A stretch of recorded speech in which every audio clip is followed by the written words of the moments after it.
오늘 하나님 말씀은 로마서 6장 1절부터 11절까지의 말씀. 우리 다 같이 일어나셔서 교독하겠습니다.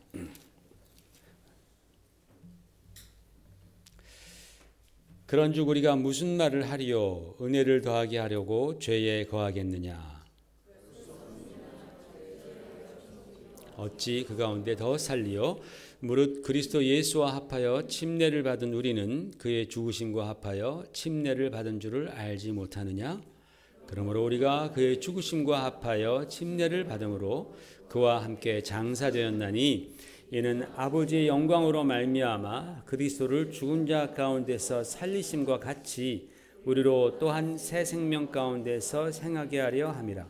만일 우리가 그의 죽으심과 같은 모양으로 연합한 자가 되었으면 또한 그의 부활과 같은 모양으로 연합한 자도 되리라. 우리가 알거니와 우리의 옛 사람이 예수와 함께 십자가에 못 박힌 것은 저희의 몸이 죽어 다시는 우리가 죄에게 종노릇하지 아니하려 함이니 이는 죽은 자가 죄에서 벗어나 의롭다 하심을 얻었음이라. 만일 우리가 그리스도와 함께 죽었으면 또한 그와 함께 살 줄을 믿노니 이는 그리스도께서 죽은 자 가운데서 살아나셨음에 다시 죽지 아니하시고 사망이 다시 그를 주장하지 못할 줄을 알미로라. 그가 죽으심은 죄에 대하여 단번에 죽으시며 그가 살아계심은 하나님께 대하여 살아계심이니 다 같이 이와 같이 너희도 너희 자신을 죄에 대하여는 죽은 자요 그리스도 예수 안에서 하나님께 대하여는 살아있는 자로 여길지어다. 아멘. 앉으시기 바랍니다. 할렐루야.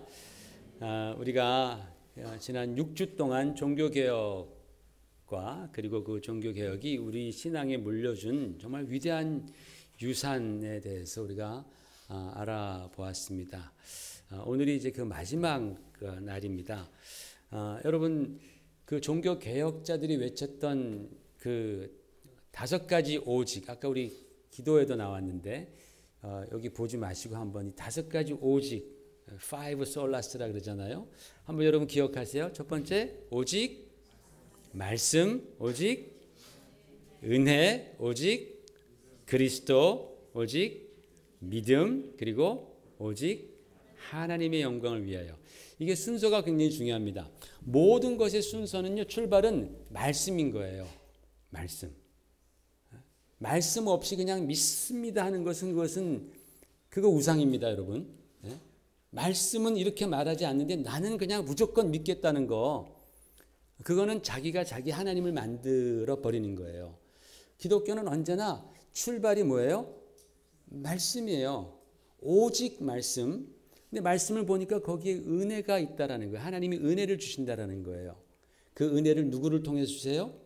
그리스도를 통해서. 그래서 오직 말씀, 오직 은혜, 그 은혜는 오직 그리스도를 통하여 주신 그 은혜를 우리가 어떻게 받아요? 오직 믿음으로 받죠. 오직 믿음. 그리고 그렇게 해서 구원받은 사람들은 오직 하나님의 영광을 위해서 살아가는 겁니다. 이 5가지 오직, 여러분의 우리의 신앙생활의 아웃라인입니다. 꼭 여러분 기억하시길 바랍니다. 그래서 이 종교개혁은요, 마치 오랫동안 그냥 이렇게 내버려뒀던 깜깜했던 방, 그 방에 환한 불빛을 탁 비추는 것과 같아요. 오랫동안 정말 수백 년 동안 깜깜하게 그렇게 방치되었던 그런 방에 불빛을 비춰보니까 깨끗할까요? 어지러졌을까요? 굉장히 어지러진 거예요. 뭐 더러운 것도 많고 구멍 난 것도 많고 그저 정리가 안 되고 쓰레기가 있고 뭐 쥐 죽은 것도 있고 그래서 그것을 하나하나 정리하는 거죠. 갖다 버릴 것은 갖다 버리고 또 구멍 난 곳은 막고 또 잘못 놓여진 것들은 제자리를 찾아가는 겁니다. 이 과정이 쉬운 게 절대로 아니었습니다. 많은 시간과 많은 토론들이 필요했고 또 그것들이 제대로 자리 잡기 위해서는 때로는 엄청난 코스트를 치렀어야 했다라는 거죠. 그 중에 많은 사람들이 말하기를 꺼려하지만 그러나 우리가 반드시 알고 넘어갈 부분이 있습니다. 그것이 바로 이 침례의 문제입니다. 오늘 제가 드리는 설교는 조금 여러분 그걸 들으면서 좀 마음이 좀 아플 수도 있고 힘들 수도 있어요. 오늘 설교를 통해서 제가 역사적인 그런 기록들 그리고 그때 당시를 이제 그렸던 그런 그림들, 사진들을 제가 몇 장 좀 보여드리려고 합니다. 그런 걸 보면 참 우리 마음이 아프고 막 정말 신앙을 지킨다라는 것이 이렇게 두려운 일인가 그런 것을 우리가 느낄 수도 있습니다. 그러나 우리가 현재 신앙생활하며 우리가 서 있는 바로 이곳이 어떻게 만들어진 것인지를 우리는 잘 알아야 됩니다. 그럴 때 이것이 얼마나 소중하다라는 것을 우리가 깨닫게 되는 것이죠. 여러분 지난번 설교에서 예수님께서 교회에게 주신 단 2가지 그 의식이 있다 그랬어요. 리트가 있다 그랬죠. 2가지 의식. 하나는 성찬식과 하나는 나머지 2번째는 침례라고 말씀드렸습니다. 그렇기 때문에 이 2가지 의식은 성찬식과 침례식은 신약 교회에서 뺄 수 없는 아주 귀한 의식입니다. 왜? 주님께서 모든 것 다 합해하시고 이 2가지는 다시 제정해 주셨기 때문이죠. 그래서 루터가 진짜 교회는 어떤 교회인가 말할 때도 7가지 조건 중에서 이 2가지가 들어갔었습니다.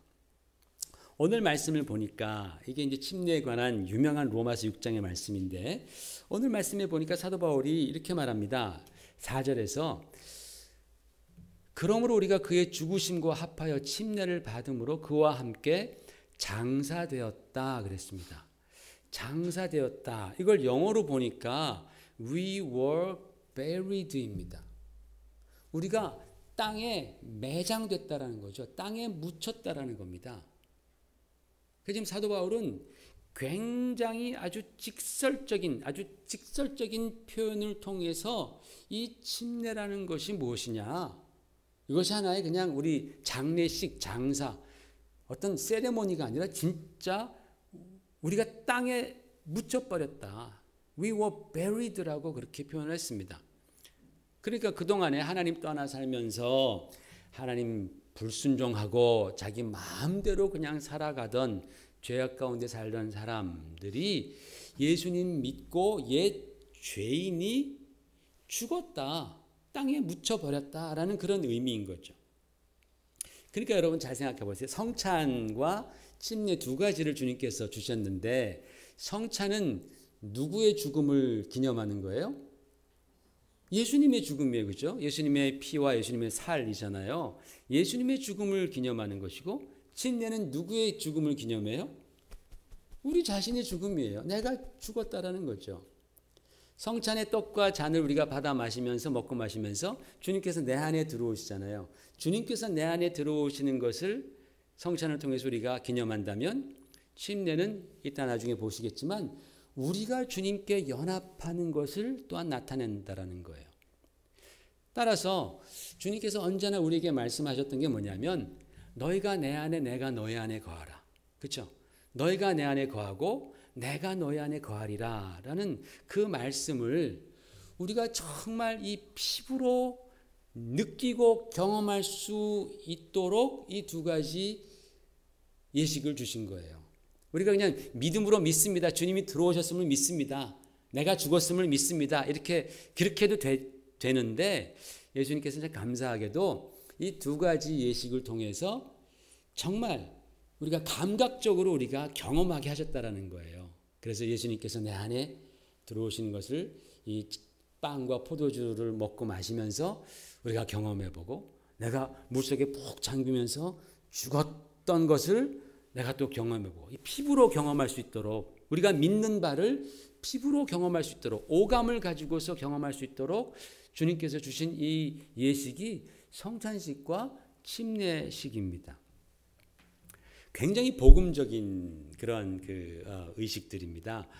그래서 하나님께서 이 2가지 식을 통해서 우리가 그리스도 안에서 우리가 용서받고 새 사람이 된 것을 너희가 스스로 확인하라.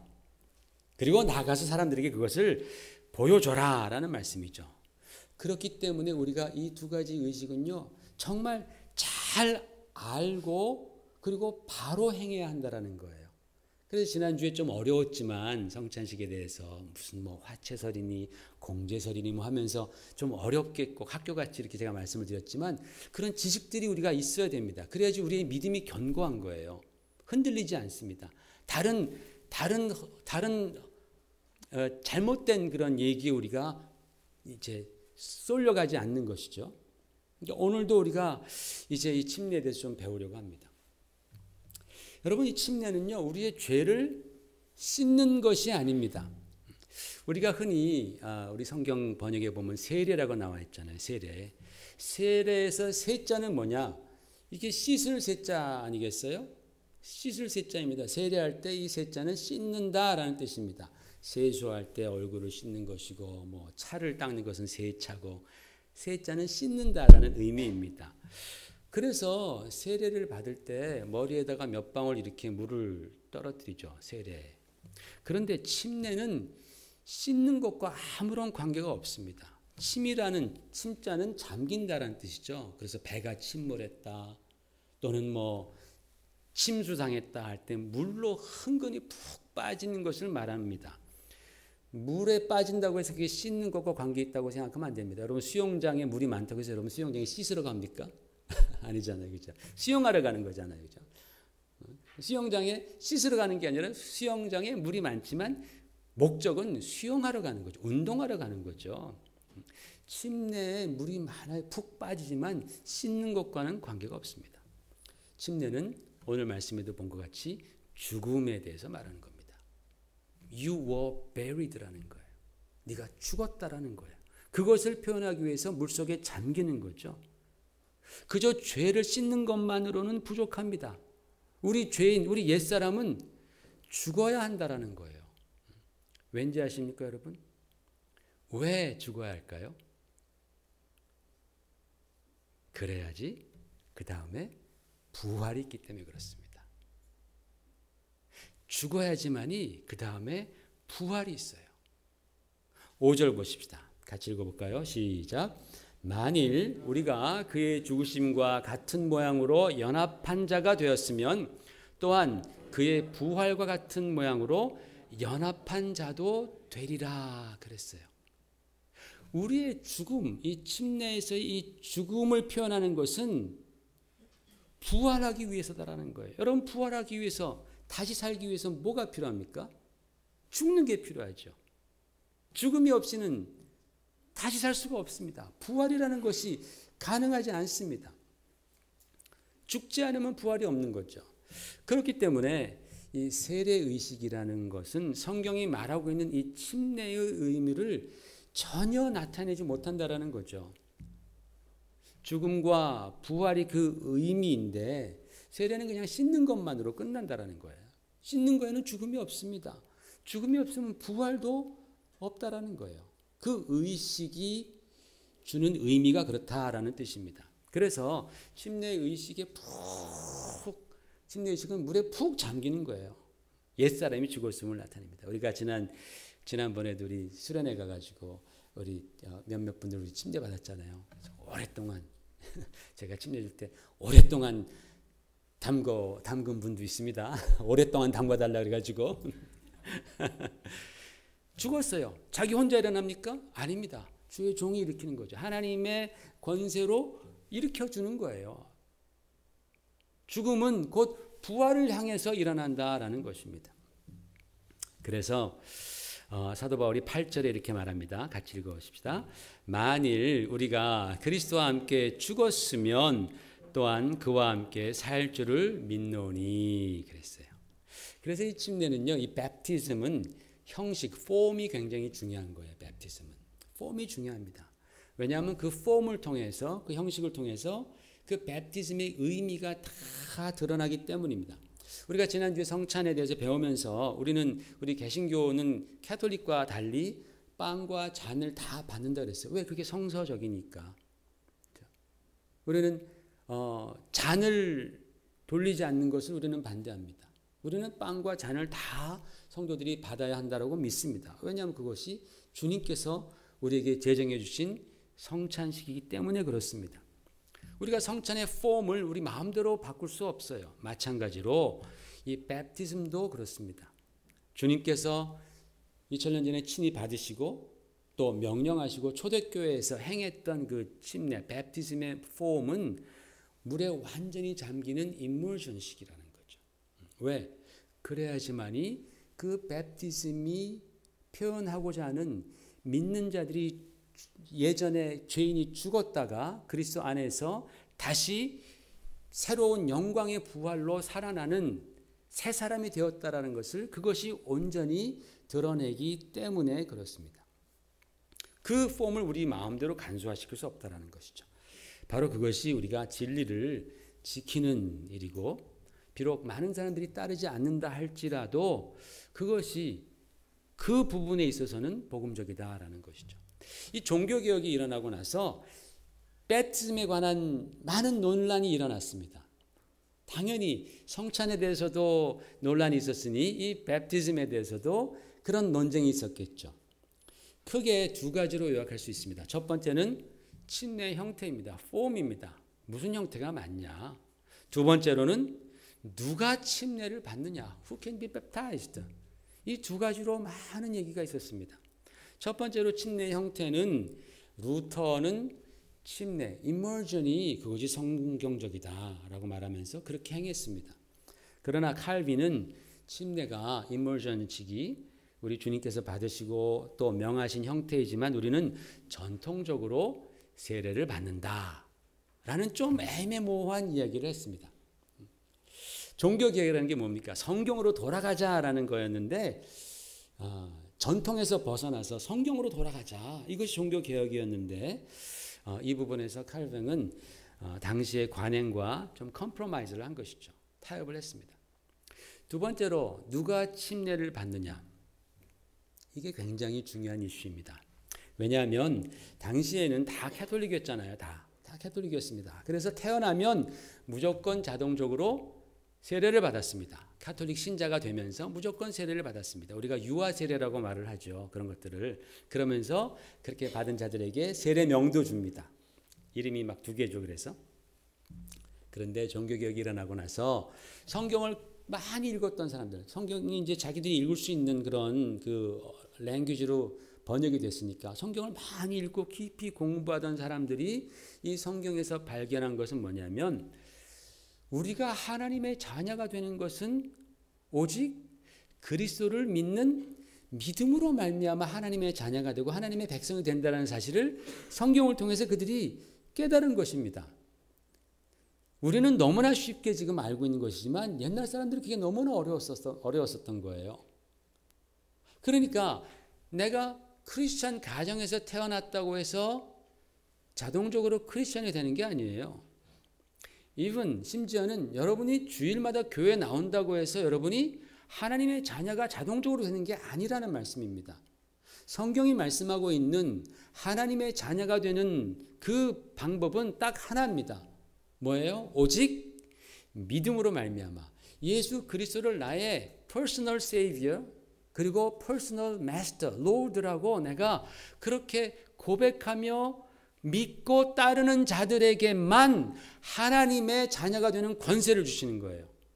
여러분이 우리가 100년 교회를 다닌다 할지라도 그런 믿음의 고백이 없다면 또 내가 정말 좋은 크리스찬 가정에서 태어났다 할지라도 내가 개인적으로 주님을 받아들이고 주님을 나의 구세주로 영접하는 또 주님을 따르겠다라고 결단하는 그 믿음의 결단이 없다면 그 사람은 절대로 크리스찬이 될 수 없다라는 사실을 이 500년 전의 믿음의 사람들이 성경을 통해서 깨닫게 되는 거죠. 발견한 것입니다. 그런데 그 당시에는 믿음이 없는데도 다 그렇게 유아 세례를 통해서 다 너는 하나님의 백성이다. 그렇게 말한 것이죠.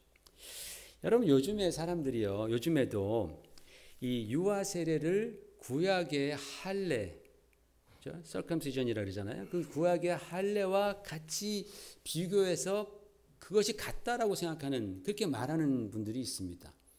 근데 여러분 이건 구약과는 전혀 다른 것입니다. 구약에서 하나님께서는 이스라엘 민족을 선택했습니다. 그렇죠? 아브라함의 자손, 아브라함과 이삭과 야곱으로 연결되는 이 이스라엘 그 블러드 라인을 하나님이 선택하신 거예요. 그렇죠, 여러분? 구약의 하나님의 선택의 기준은 뭐예요? 혈통입니다. 블러드 라인입니다. 그래서 그 혈통 안에 들어오면 다 하나님의 백성인 거예요. 그렇죠? 맞죠? 다 하나님의 백성입니다. 그들에게 다른 옵션이 없습니다. 그냥 우리 아버지가, 우리 어머니가 유대인이면 나도 태어나면 당연히 유대인이고 유대인이면 당연히 하나님의 백성인 거예요. chosen people이니까. 하나님이 그들을 어떻게 추수하셨냐? 혈통으로 추수하신 거예요.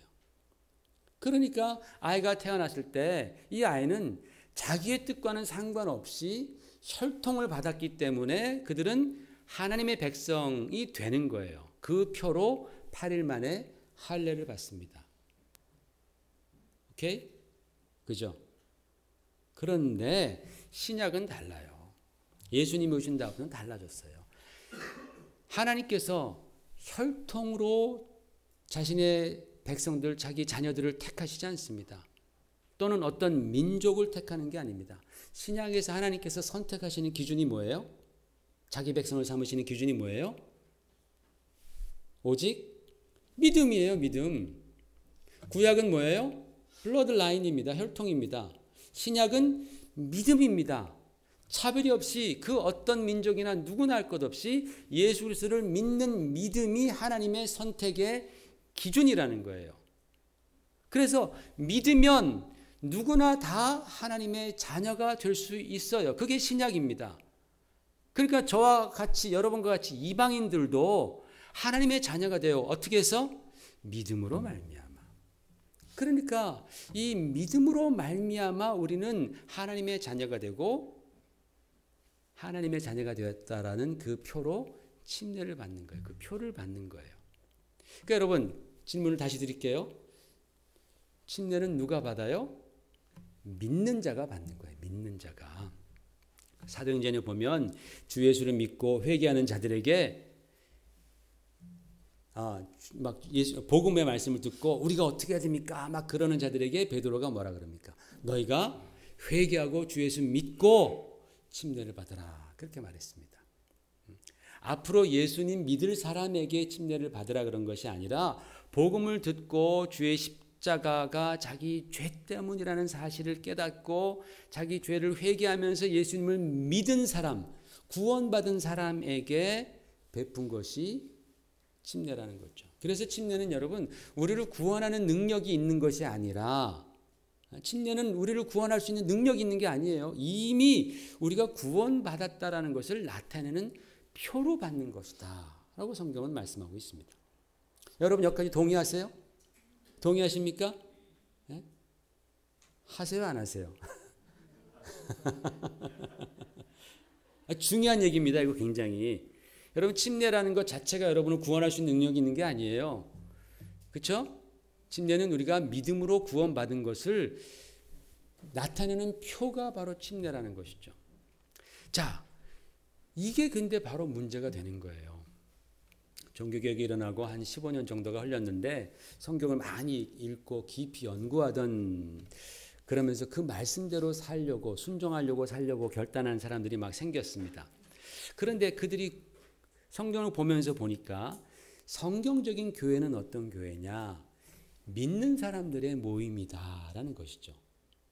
정말 주님께서 말씀하신 성경적인 교회는 믿는 자들의 모임이 그것이 바로 주님의 몸된 교회다라는 사실을 그들이 깨닫습니다. 그런데 그 당시에는요, 교회 안에 사람들이 들어와도요, 그 사람들이 정말 그리스도에 대한 믿음이 있느냐 없느냐 이게 별로 중요한 게 아니에요. 그냥 다 세례받았으면 다 크리스찬입니다.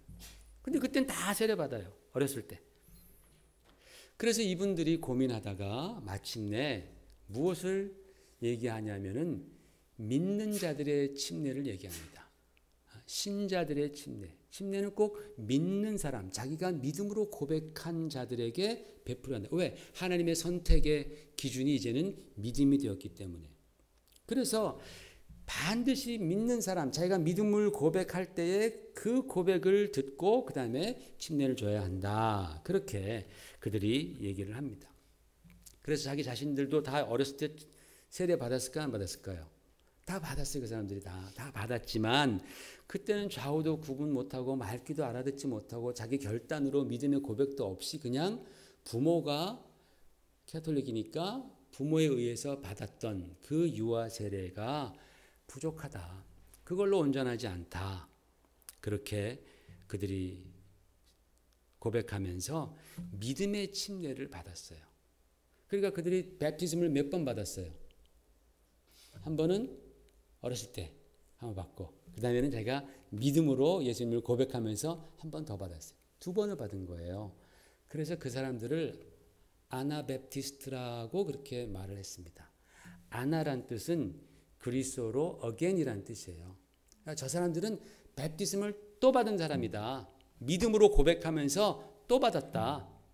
그래서 그들을 아나베프티스트라고 말을 했습니다. 한국으로 말하면 재침례파입니다. 그런데 당시에 로마 카톨릭을 등에 업고 있던 정부가 이런 생각을 이단적이라고 보았습니다. 그리고 굉장히 무섭게 핍박을 했습니다. 엄청난 퍼시큐션들이 있었습니다. 특별히 우리가 아는 종교재판, 인퀴지션이죠. 그 종교재판을 통해서 이 아나베프티스트들이나 또는 다른 프로테스탄트들, 그런 개신교 교도들을 굉장히 무자비하게 핍박을 합니다. 그래서 이 사람들은 언제나 숨어서 예배를 드리는 거예요. 언제나 숨어서. 여러분 우리처럼 이렇게 자유롭게 예배드리고 자유롭게 찬양할 수 있는 그들은 그런 자유가 없었습니다. 숨어서 예배드리다가 그러다가 그런 사람이 하나 잡히면은 그가 자백할 때까지 정말 말로 다 할 수 없는 그러한 고문들. 어떻게 인간이 저렇게 악랄하게 고문할 수 있을까? 그런 토처죠. 그렇게 어떻게 저렇게 악랄하게 무자비하게 고문할 수 있을까? 그런 고문을 가해서 자백을 받아내는 거야. 누가 프리처였냐?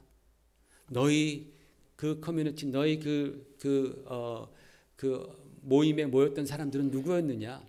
누가 집사냐? 이런 것들을 계속해서 자백할 때까지 고문을 합니다. 그리고 남자는 주로 화형에 처하고 또는 차명, 머리를 자르는 차명에 처하고 여자는 익사시켰습니다. 여러분 몇 장의 그림들을 한번 보십시오. 너무 잔인한 것들은 제가 뺐습니다만은 아나바프티스트가 지금 고문당하는 장면이죠. 저렇게 묶어놓고 물을 집어넣고 가진 고문을 하고 마침내 저분도 화형을 당해서 이제 순교를 당합니다. 너무나 끔찍한 것들을 제가 퍼블릭리 보여드릴 수 없어서 가장 그래도 디스한 것들 보여드립니다. 그리고 그 다음 보십시오. 화형당하는 장면이죠. 저건 지금 이제 루터파입니다. 루터파 이렇게 개신교도들을 화형하는 장면입니다. 그 다음 것. 여기 이제 여자들 이제 물 속에 익사시키는 그 통 속에 넣어서 그냥 바로 익사시키는 거죠. 그 남편들이라든지 부인, 그 화형당한 사람들의 부인이라든지 이런 분들. 여기도 지금 그렇게 형을 받는 강물에 빠뜨리는 다리를 묶고 있죠. 많은 사람들이 순교를 당합니다. 제가 스위스에서 공부할 때 우연히 산 책이 이 책인데 이 책이 뭐냐면 여기 보면은 16세기에 있었던 네덜란드 남쪽에서의 그 개신교도들에 대한 순교에 대한 책입니다. 여기 보시면은 보신 것처럼 무섭죠, 그죠? 목 매달아 사형시키고 또는 화형시키고 또는 도끼로 머리를 잘라 사형을 시키고 고문을 하는 토처라는 그런 그림이 이 표지입니다. 빨갛습니다. 이 안에 읽어보면 정말 얼마나 많은 크리스천들이 순교를 당했는지 참 놀라운 그런 내용들이 있죠. 한번 그 다음 보십시다. 여기 책 보면요, 이제 여러분 안 보이시겠지만은 이제 제가 이렇게 해서 한번 책 색깔로 좀 칠해봤습니다. 그래서 보면은 여기에서 순교당한 분들의 직업들이 다 다양해요. 그래서 뭐 선생님도 계시고 목수도 계시고 또는 염색하는 분 또는 방직, 천을 짜는 분, 보석 세공업자, 빵 만드는 사람들 또는 금은 세공업자, 의자를 만드는 기술자, 지금으로 말하면 정말 여러분과 우리와 같은 그런 평범한 직업을 가졌던 그런 평신도들이었습니다. 그런데 이분들이 다 저렇게 잡혀서 이제 그 인퀴지션에서 그러니까 그 이제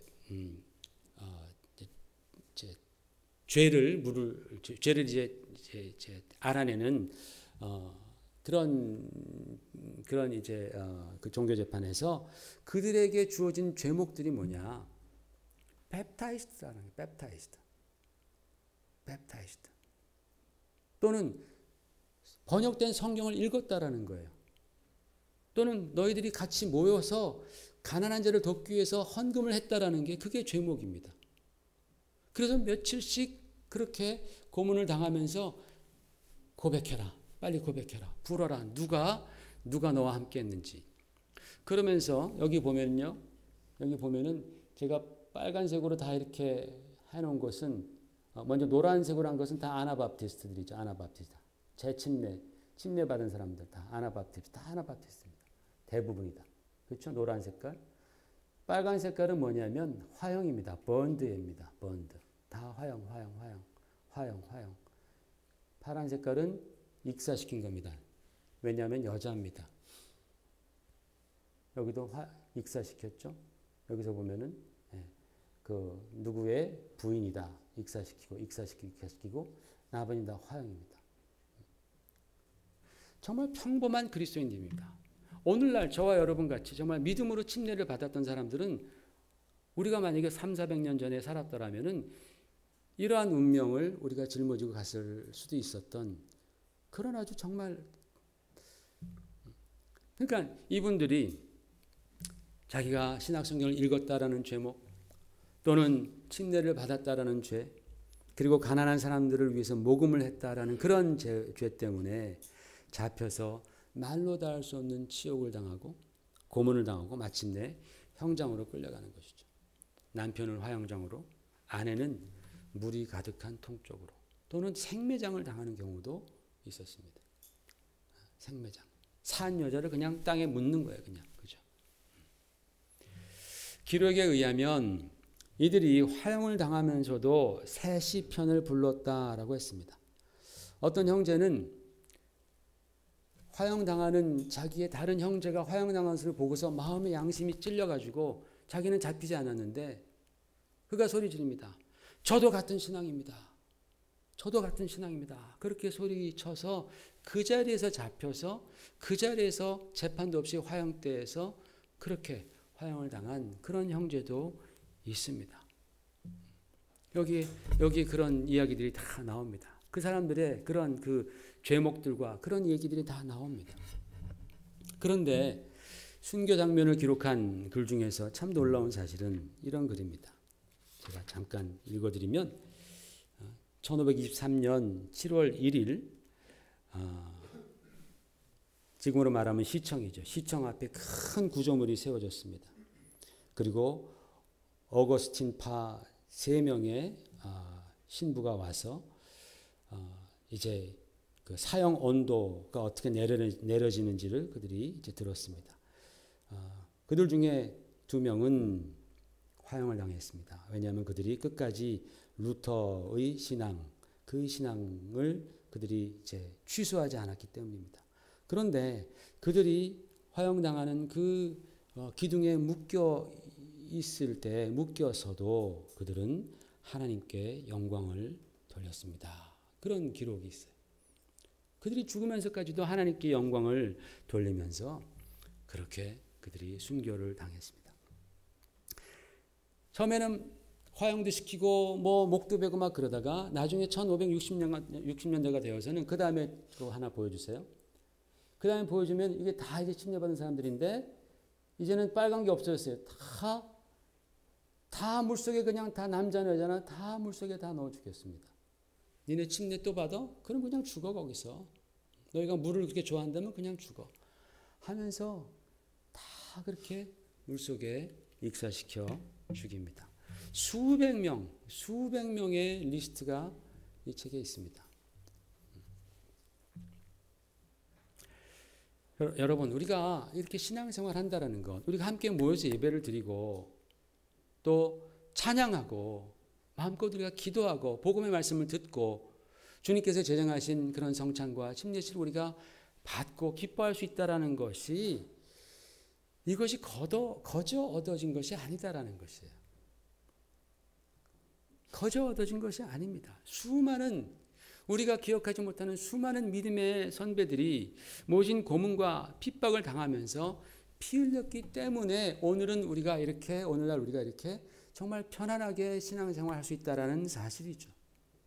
그분들은 자신들을 먼저 사랑하신 예수 그리스도, 십자가를 지시고 자기들을 위해서 피 흘리신 예수 그리스도를 그들이 사랑했고, 그래서 생명 바쳐서 주님의 명령을 그들이 지키려고 정말 몸부림쳤던 바로 그 신앙의 선배들이 있었기 때문에 오늘 우리는 이렇게 편안하게 복음 가운데 말씀을 보면서 정말 말씀이 그리한가 라고 우리가 말씀과 우리의 신앙을 대조하면서 우리가 지금 행하고 있는 것들이 정말 성경적으로 맞는가, 자유롭게 우리가 신앙생활할 수 있는 것입니다.